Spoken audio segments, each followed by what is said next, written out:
Бүгін өзгөчө бир чыгарылыш болмокчу, анткени гүл сатуучу магазинге барабыз достор. Анан гүл саткан жерде баягы эле иштет толуктуруп, акчасын сураса бербей жатыптыр да. Мен жумуштан кетип атам, депозитимди алайын десем бербей жатышат. Ошонун баардыгы кагаз түрүндө договор түздүңүз беле? Жок, договор түзүлгөн эмес. Жакшы. Мен апыр Умар Даданов болуп, Нисахыр берүүсүнө чалатам. Депозиты бар, отработка кылган эмес, отработка кылгандан кийин алат да. А на каком основании вы требуете отработки ЖК, если у вас нету трудового договора? Работниктериңиз күнөөлүү эмес, бул жерде сиз күнөөлүүсүз да, как ишкер катары сиз түзүшүңүз керек болчу трудовой договорду. А силер негизи ошону текшерип келип, ушинтип айткан укугуңар барбы? Укугум бар. Кыргыз Республикасынын мыйзамы уруксаты. Аны эмне болуп атасыз, анан берип койбойсуздарбы акчасын, и все. В чем проблема? А сизге айлыгыңызды берип койбойсуз, эмне болот? Ана таркалчы. Жаңы эле МЧС менен сүйлөштүк элек. Неме барбы? Агнитуш. Туугандар ушунча көп студенттерди, жаш балдарды, баягы уул кыздарыбызды баардыгын ушинтип иштетип алып, андан кийин айлык маянасын беришпейт да.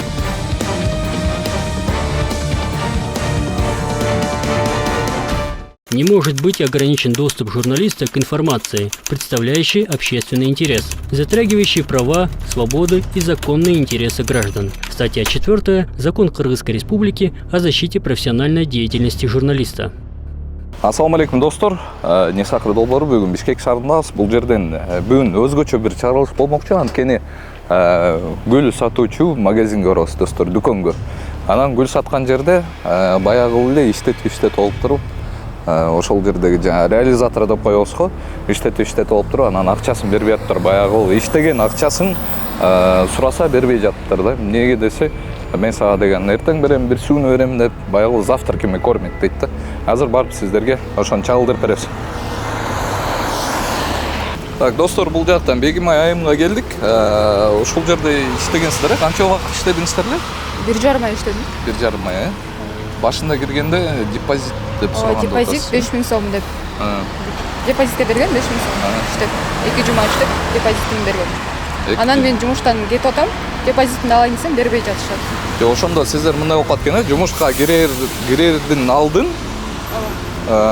депозит бериш керек экен 5000 сом, анан жумушка кириш керек экен, туурабы?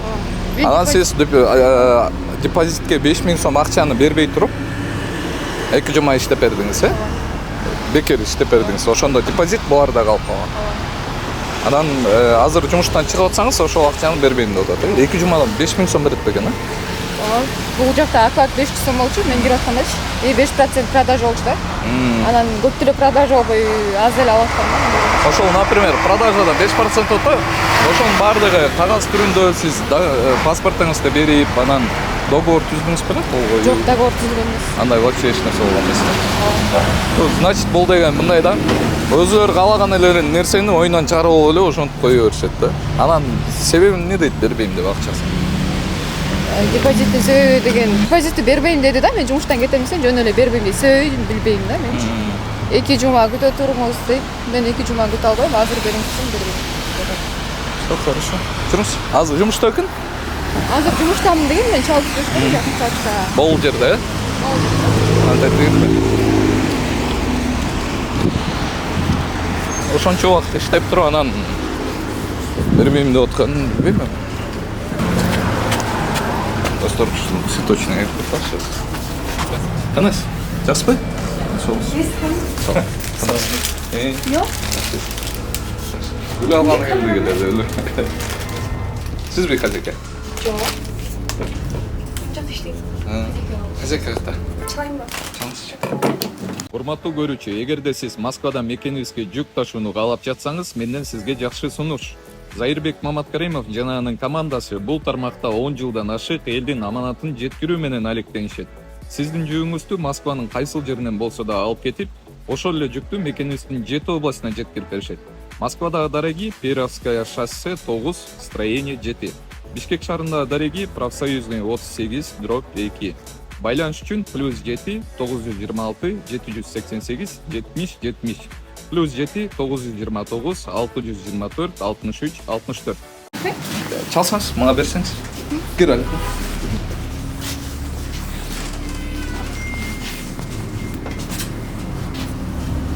негизи биякта эле жумуштабы? Ооба, жаңы 1 саат эле болду кеткенине.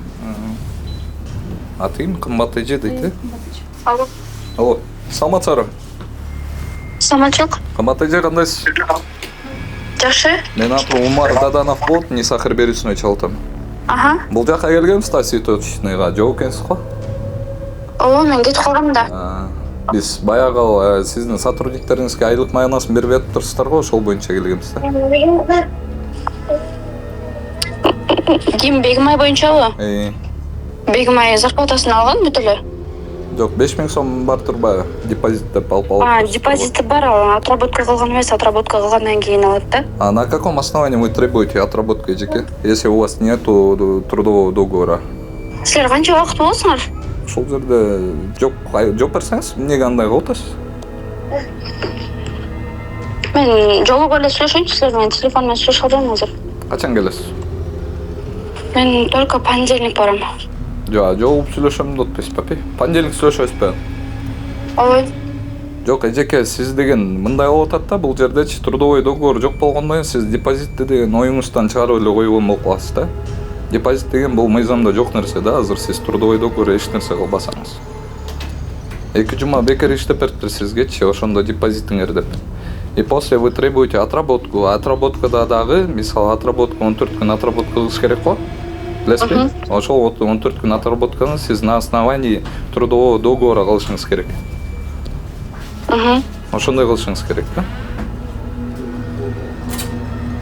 Азыр 5000 сом берип коюңуз эжеке. Иштеген немесин, айлык маянасын. Бул деген сиздин работниктериңиз барбы, кымбат эже? Работниктериңиз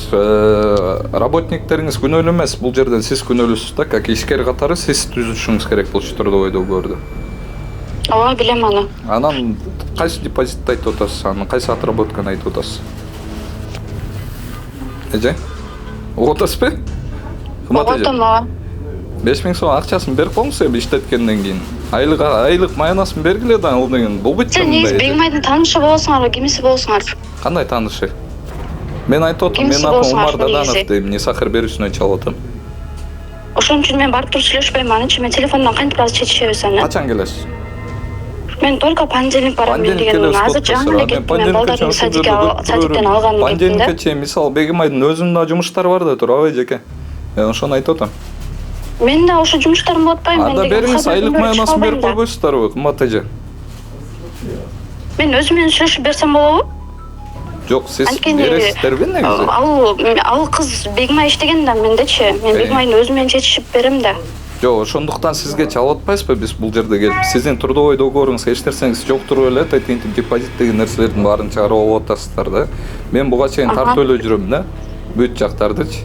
Мыйзамга ылайык трудовой договор керек сизге, обязательно. Эртең күнү бул жерге антимонопольный служба келип, ана тигилер келип, сизге зачем мындай проверканчы? Өзүңүздөр эле кылып койбойсуздарбы? А сиздер негизи цветочный магазиндердин баарын ушинтип текшересиздерби? Сиздей ишкерлерди текшеребиз да, айлык маянасын бербей койгон ишкерлерге барып ошентип айтабыз да. Эмнеге акчаны бербей атасыңар деп, иштеген айлыктарын сотрудниктериңер. А силер негизи ошону текшерип келип, ушинтип айткан укугуңар барбы? Мен сизге айтып атпаймынбы эжеке? Азыр трудовой договор түзбөптүрсүз, мен сизге укугум бар. Кыргыз Республикасынын мыйзамы уруксат берет. Просто мен азыр сиз менен телефон менен сүйлөшүп атам да, мындай көрүп сүйлөшкөн жокмун да, анан кийин любой эле келип мага ушинтип айтып бериш деле мүмкүн да. Жок, сиздин трудовой договоруңуз бар болсо, эч нерсе болбойт да эжеке. Негизичи. Ошол на основании трудового договора ошондой эле кылып эле отработка кылдырып туруп, андан кийин кетиресиңер да жумушчуларды. Туурабы? Ошону айтып атам мен. Азыр сизде эмне вопрос болуп атат? Я вообще не понимаю, эжеке. Эмне боюнча не вопрос? Сиздечи негизичи? Жок, мен просто ошол жана мен баргандан кийин сүйлөшсөк жакшы болмок да, мен ал жакта. Жок, понедельникке чейин каяктан айлыгын берип койгула да эжеке, иштеген айлыгынчы просто. Сиз суроо берип, анан кайра мени укпай атасыз да? Мен айтып Жок, бересиздерби сиздер айлыгын? Мен аны бербейм деп айткан эмесмин, аны берем мен аны истебей. Мен ошентип бербей койгон эмесмин. Эже. Алло. Качан бересиздер? Понедельникте берем. А понедельникке чейин эмнеге сиз задержка кыласыз понедельникке чейин? понедельник кечээ мен бошоп айтам да. А бул жактын жумуштарычы? Кайсыл жакта? Бегим айдың да. Ооба, Бегимайдын мисалы иштеген күндөрдүн акчасын беришиңиз керекпи, кымбат эже? Мен сизге ошону түшүндүрүп атпаймынбы? Мен акчасын бербейм деп айтканым эмес, мен акчасын берейин. Жо, сиз эмнеге понедельникке чейин чоёсуздар? Бүгүн анда өзү эрте келиш керек болчу да, Бегимай. Мен да канча иштеди, прекрасно билет. Мен то, что саат уже 4-төн кийин мен Ята кел деп айтылган эмес болду. Кымбат эже, сиз качан кел деп айттыңыз? Сиз просто мен телефонумду Бегимай, сен мага кечтен бери жазып атасың, келем деп. Сен байкеңде айткан мага келебиз деп. Сиз билгениңизди кылабыз деп айттыңыз туурабы? Мен 2 жуманын ичинде берем. Уксаңыз? Же сен сүйлө анда, же мен сүйлөйүнчү анда. Экөөбүз бир сүйлөгөн жок, уккан жокпуз азыр. Сиз 2 жуманын ичинде берем дедиңиз туурабы? Мен 2 жума күтө албайм деп айттым. Анда билгениңди кыл дедиңер, туурабы? Могул жакта менде жашкандар да бар да азыр. Эмне 2 сүйлөп атасыңар азыр могул жакта? Не деп 2 сүйлөп атам? 2 сүйлөп атасыңар ошентип. Сен мага же нормально сүйлө, же вообще сүйлөбөй эле койчу мага. Кандай сүйлөөлү кой? Акчаны бергиле анда. Мен сага берем деп атпаймынбы? Берем, понедельник күнү берем, мен азыр бошоп айтам. Мен үйгө келдим. Азыр керек. Мен да жумуштан. Менде азыр жок.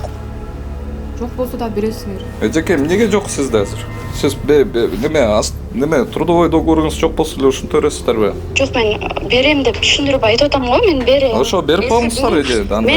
Мен жумуштан жаңы эле недавно эле кеткем да. Если мен ошол убакта келсеңер, мен бермекмин ошондочу. Мен азыр бошобойм. Жок, бул жакта күтүп турам. Азыр деген немени электронный деле отуруп койсоңуздар болот да, ортоңузда трудовой договор жок болгондон кийинчи. Электронный жок да менде азыр. Бул Бегимай эмне кылат анда азыр мисалы? Бегимай күтүп турат, мен берем деп атпаймынбы? Бербей же качып же жүргөн жокмун да. Жок, эжеке, сиз деген иштеткенден кийин иштеген айлык маянаңызын беришиңиз керек. Андай болбойт, эмгек акысын жеген болбойт. Кайра кайталаштын кереги жок. Мен сизге ошону азыр айтып жеткирип атам. Менчи ошону берип коюңуздар. Азыр лишний азыр сизге. Ошону мен берем деп сизге да түшүндүрүп атпаймынбы? Азыр понедельникке чейин күтө албайт дейм, мен сизге айтып атпаймынбы? Күтө албайт. Мен мына өзүм ручаться айтып атам. Азыр бергиле. Мен просто сиз менен жолугуп сүйлөшпөгөн үчүн дагы мен азыр сизге ишене алган жокмун да. Келиңиздер анда ушул жерге. Кечөөнү Берки Бегимайдын байкесинин дагы голосу сиздикиндей болчу да. Эже, не кылайм? Видеозвонок менен чалаймбы? Жок, видео менен сүйлөшпөйм мен. Эмне болуп атасыз анан? Берип койбойсуздарбы акчасын, и всё. В чём проблема? Хорошо, салып коем бүгүн кечинде. Азыр салып коюңуз, биз бул жерде туруп турабыз. Мен азыр салбайм, беге вообще түшүп кетиңиздер го. Азыр элдин баарын убара кыласыздар да, азырчы. Кымбат эже, азыр элдин баарын убара кыласыз да. Бул жерден азыр следственный оперативный группаны чакырышыбыз керек болот. Ушул жерден арыз жазышыбыз керек болот. Азыр кечке ушул жерде жүрөбүз да. Жок, уксаңыз мени. Мен эми понедельникке чейин эмес, ладно деп атам да, азыр салам деп. Же мен азыр балдарымды бирөөгө таштап коюп магазинге барып салам, же акча түшкөндөн кийин салам да. Анан азыр мен эмнени салышым керек? Всё хорошо. Болгондо салам деп салып коесуздар, Ооба. Анан Бегимай көңөр өзүнчө сүйлөшүп аласыздар эжеке. Хорошо. Хорошо. Сиздин атыңыз ким? Мадина. Мадина. Сиз да бул жерде иштейсиздерби? Сиз менен трудовой договор түзүлдүбү? Жок. Вообще түзүлбү эмес. А сизге айлыгыңызды бербей койсо эмне кыласыз эртең? Жок, башында бизде мындай ортодо сүйлөшүлөт да. Ошол сүйлөшүлгөн эмеден чыгып кетсе анда берилет. Кандай берилет? Бербей койсочу. Эмне кыласыз дейм да? Мисалы, бир ай иштеп турам, бир ай айлыгыңызды бербей койсочу. Себепсиз бербей койбойт да. Ошо бербей койсочу, депозитиңизди мисалы. Жок, андай болбойт да. Жок, көрдүңүзбү, сиз болбойт деп ойлойсуз. Ошон үчүн трудовой договор керек да. Ошол договордо бүт партия прописан болот да, ошого кол коесуздар да. Биз мисалы официанттарга деле ошентип акчасын бербей коет да. Мен сизди ойлоп айтып атам. Эртең күнү сиз мага чалсаңыз, мен кайра эле келем да сиз үчүн. Анда тарталчы. Жаңы эле МЧС менен сүйлөштүк элек. Жакадар тартабыз. Ар жагыңыз эмне бул жерде? Бул жерде неметесиз, даярдайсызбы? Неме барбы? Огнетушитель. Жанагы пожар болуп кеткенде чачкан огнетушитель барбы? Мен бул жака биринчи жолу чыгып атам да, мен только бутошко чыкчумун. Негизи бияка бүгүн келгенде үйрөтүп берди эле, бул жерде неме бар деп, эгерде бирдеке өрттөнүп кетсе чачасың деп. Андай жок экен да. Огнетушитель вообще жокпу? Или барбы бурчта? Жок эме? Бирки жакта да, бир саташын бар, ошол жакта болсун же? Жок, бияка отдельно алыш керек да. Анда Сейчас мына силерге ушуну карап калыңыздар да. Сіздерге эми отуруп атты. Туурабы? Же өзүңүз чалып сүйлөшүп аласызбы азыр? азыр которсу азыр мен чалсам эметеби мен ишендим Чалып көрсөңүз азыр. Да еще туугандар бул жерде кымбатты неме деп коет, сиз таанышып аласызбы деп коет да. Мен кымбатты жерге кайрылдым, Кыргызстан баары менин тааныштарым. Баары. алло депозитти которосузбу? жаңы эле громкий менен слышканды уктуң го. Которуп коюңуз анан. Ооба. Күтө албайм эртеңки чейин айттым. Бегмай, Угатам. жаңы эле сүйлөшкөндө громкий менен слышканды айттым го, бүгүн кечинде которгом деп. Хорошо убей. Эртең деп айтылган жок. Хорошо, анда бүгүн которуп коюңуз. Аже, сиз көрүсүз, эмне грубить этип атасыз, жөн элечи. Да, я понимаю, неприятная ситуация, но ошондой да. Анан туугандар ошол эле мен МЧСке кайрылдым да. Бул жерде Калга-Киева менен Жибек жолунун кесилиши экен да, ушундай цветочный магазин бар экен да. По-моему, ушунун баары общий бир эле окшойт, бул жагында да бар экен. Анан МЧСке да кайрылдым, антимонопольный служба ушул жерлерди келип бир сейре карап коңуздар да. Достор, эмне үчүн мен мындайраак туруп алчы? Эмне үчүн мен ушуну атайын чагылдырып берип, атайын ушунча пробкадан бери келип, ушинтип тартып көрсөтүп атам, туугандар. Ушунча көп студенттерди, жаш балдарды, баягы угуздарыбызды баардыгын ушинтип иштетип алып, андан кийин айлык маянасын беришпейт да. Булар деген мисалы студенттер, бирөөнүн карыздары бар, аларды бериш керек, айылга барыш керек, баягы мурун тарткан Несахыр YouTube каналындагы биздин чыгарган чыгарылыштарды көрүп атсаңыздар керек.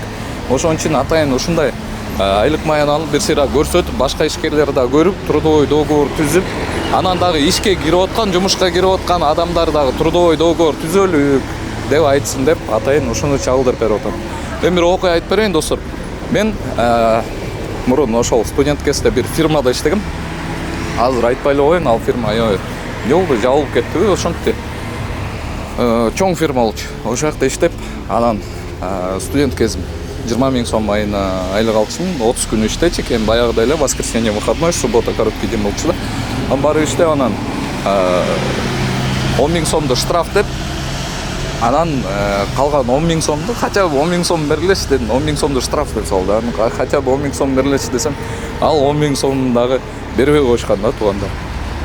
Калаганын кыл деген да. Я буду в милицию обращаться десем, чакырсаң чакыр бер деп коюшкан да, достор. Ошондуктан ишкерлерге да кайрылдым да, ушул иштеп аткан айлык маянаны, айлык акыны бериш керек, туугандар. Мындай болбойт. Кымбат эже, сизге да кайрылдым, бул жерден трудовой договор түзүп алып, жашынакай иштей бергиле, мыйзамга ылайык. Достор, сиздер менен Умар Даданов, Несахыр долбоору ушул видео менен бири-бириңиздерге бөлүшүп койсоңуздар, бизге берген салымыңыздар болмокчу, туугандар. Анан комментарий жаза кетиңиздер.